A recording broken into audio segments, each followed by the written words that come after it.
જય શ્રી રામ બધાને. કેમ છો? બધા મજામાં જો કે આપણા વિડીયો જોતા એટલે બધા મજામાં જ હોય. અને મિત્રો, આજે આપણે વાત કરવાની છે કે શું હવે હકીકતમાં વરસાદ થશે કે નહીં. શું કરવું મિત્રો, એ જ એક પ્રશ્ન જાગે છે અત્યારે ખેડૂતના મનમાં કે હવે આપણી હાલત શું થાય રહી. અહીંયા વરસાદનો છાંટો નથી આવતો. હવે પોરબંદરમાં આપણે પાણી કંઈ એવી પોસ્ટ હતી કે 3 મહિના ચાલે છે, એટલું જ છે. હવે ખાલી 3 મહિના ચાલ છે એટલું પાણી છે, પછી પાણી પીવાની તકલીફ થશે. એ તો જો મિત્રો, હું કુદરતનો કોપ છે, હવે એ જ ખબર નથી પડતા. બાકી આપણે વાત કરીએ ને તો પોરબંદર ને દ્વારકા જિલ્લાને મૂકીને લગભગ ત્યાં વરસાદ છે એવા હારામાં હારો. અહીંયા વાવણી લાયક વરસાદ થયા હતા, જે વાવી ગયા હતા એ વાવી ગયા હતા, અને ન વાવી ગયા કે એના વચ્ચે પડ્યું રહ્યું. હવે કુદરતી અત્યારે જમીનમાંથી એટલી ગરમી ઉકળે છે. વિચાર તો કરો કે અત્યારે આ સમય આવો છે ત્યારે વરસાદ વરસતો હોય કે આવું ન ધરો ફૂલ પડતો હોય ને પાલા ટાઈમ પાણી જતો ને એવું બધું હોય. અત્યારે ગરમી ખાવાની બેઠા બેઠા, બીજું કાંઈ નહીં. તમારે બે એક દી ઘરો 3-4 દી સાટા આવતા હતા કે વાવણી જેવો થઈ જતો હતો. તો હવે હમણાં તો 3 દી થયા હતા, એ બંધ થઈ ગયું. જરાય કંઈ આવવાનું જ નહીં. ફૂલ તડકો હવાના પોરમાંથી ક્યારેક ક્યારેક ધીરે ધીરે ઢાકલો થઈ જાય. હવે માંડવી આપણી છે મિત્રો, પાટલા બુટક આમ થોડી જગ્યા છે.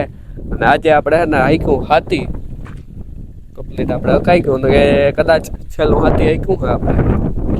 ને આવું વાતાવરણ હવે તો મને એમ કહેતા થાય છે કે હવે વરસાદથી આશા જ હું રાખવી. કારણ કેટલી હાવ એમ માનો ને કે શેલ મેં થઈ જાવ જોઈએ હવે તો.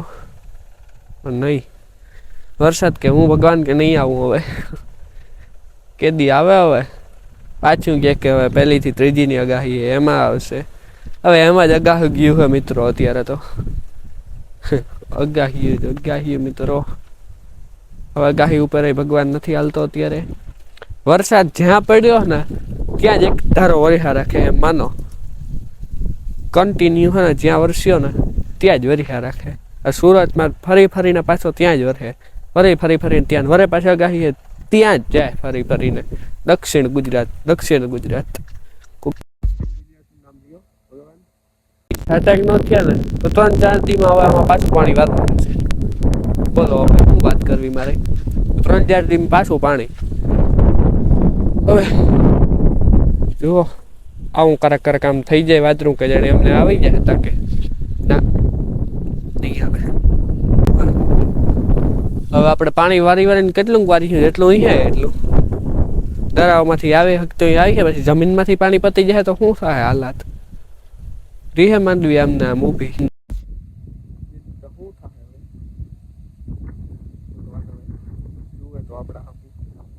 મિત્રો, અત્યારે વરસાદ એક છે ને એટલો જરૂરી છે કે આપણે કેમ તો 2 ઋતુ એના ઉપર થાય. 3જી ઋતુ તો ચોમાસાની એ હોય, એ વરસાદ વરસતો હોય ત્યારે થઈ જાય. 2 ઋતુ શિયાળો ઉનાળો, આપણે ચોમાસું એક હોય ને એના ઉપર 2 ઋતુ પાછી હાલતી હોય. એના ઉપર આપણે બીજી ખેતી થતી હોય પાકની. હવે એક વર્ષ ચોમાસાનું ગયું એટલે આપણે 3 ઋતુ પહેલા જ કહેવાય ને મિત્રો, 3 ઋતુના જ આખા પાક. તો હવે ખેડૂતની શું હાલાત થાય એ તો જુઓ તમે મિત્રો. આ બિયારણના એવડા ખર્ચા, આમાં દવાઓ છાંટ્યું, આમાં હાથીઓ આંકવાના કન્ટિન્યુ ચાલુ હોય ને ડીઝલનો ખર્ચો. કોઈ જોવે છે અત્યારે ખેડૂત સાંભળું? ભગવાન નથી જોતો, સરકાર નથી જોતો, કોઈ ખેડૂત સાંભળું નથી જોતું. આખી દુનિયાને પાક પૂરો પાડે છે ખેડૂત, તેના દ્વારા પેટ ભરાય છે. કોઈ ભગવાન નથી જોતું, નથી કોઈ જોતું નથી મિત્રો. માંડવ્યું હાર્યું થાય, બહુ સારું થાય તોય કોઈ દી સારો ભાવ આવ્યો એવું ન સંભળાવું. કે માંડવીનો 2025 ભાવ આવ્યો એવું કોઈ દી ના સંભળાણું. શક્ય જ નથી થયું એવું તો. બીજું તો હું આમાં આજે હું તમને વાત કરું મિત્રો કે હવે શું થાય વરસાદનું.